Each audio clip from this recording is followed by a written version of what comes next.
Eat with hands, leave footwear out and walk barefoot on grass. Science behind ancient traditions. Ever since we are young, we are being taught several etiquettes and manners. Some are welcome and some may sound downright despotic or primal to us. But halt. Those were not necessarily pointless traditions that our ancestors wove into day-to-day life. Did you get angry with your parents when they told you not to play with your food? Or with teachers who say that we must keep all electronics, especially gaming devices and TV sets, out of the bedroom?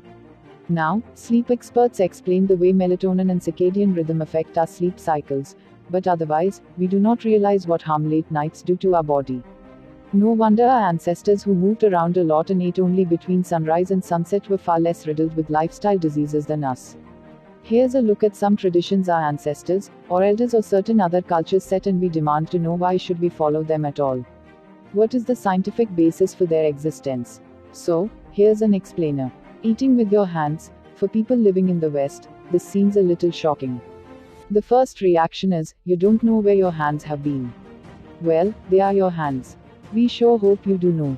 Also, before sitting down for any meal, everyone rinses hands with soap and water.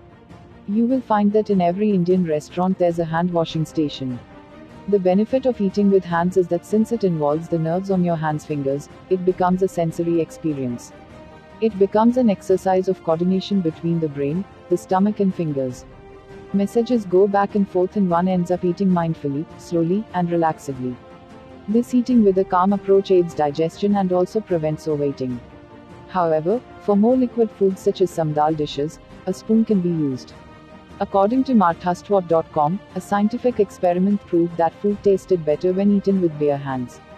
In the study, people who were more conscious about their eating habits thought that cheese tasted better when eaten by hand and that these findings held good regardless of whatever food they were served in the experiment.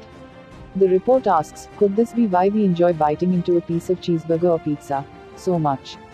Walking barefoot. Walking barefoot, also known as earthing, has gone from being a kooky and playful trend to a scientifically researched practice with a number of remarkable health advantages. In most Indian homes, people pride themselves in walking barefoot not only inside the house unless extreme temperatures or some similar problem crops up, but also on the grass in the courtyard or around the compound periphery. Walking barefoot has several health benefits such as increasing antioxidants, reducing inflammation, and improving sleep. A study by researchers in the Department of Neurosurgery, Military Clinical Hospital, Powstańca Warszawy 5, 85 to 915 Bydgoszcz, Poland found that earthing changed the electrical activity in the brain, as measured by electroencephalograms. Still, other research found that grounding benefited skin conductivity, moderated heart rate variability, improved glucose regulation, reduced stress and supported immune function. All this is thanks to the electrons of the Earth's magnetic field. Tradition says do puja, worship rituals with feet unshod. Dine with the family with your shoes off and outside. Go to a temple. Leave footwear outside. The emphasis is on connection with the earth element. There is also, of course, the hygiene factor involved. But let us not crowd you too much here. Walking barefoot on grass early in the morning improves vision, they say. Walking barefoot on grass helps fight inflammation and to stimulate the functioning of your organs if one goes by the principles of reflexology. Also, add to it the inadvertent benefit of bathing in the morning sunlight and getting a good dose of precious vitamin D, which is known for its immunity-building properties. Leaving footwear outside the home. Have you been to a home where the host requests that you leave the footwear outside the door and step into one of their home slippers?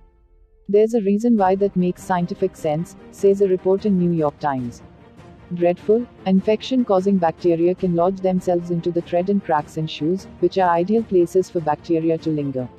In a University of Arizona study, E. coli, one of the most common kinds of bacteria found on shoe bottoms, are known to cause intestinal and urinary tract infections. The other bacteria found in shoes were C. diff bacteria, which cause especially foul-smelling diarrhea and can trigger colitis, an inflammation of the colon. The problem with treating an infection caused by C. diff is that it is resistant to most antibiotics. Researchers and scientists also found Staphylococcus aureus, staph, bacteria on the footwear, a type that is the most dangerous of the several types of Staphylococcus bacteria. Imagine that a guest wearing footwear that likely is contaminated with all these bacteria walks into your drawing room and walks on the carpet where your toddler also plays with toys. Are you not caught in danger?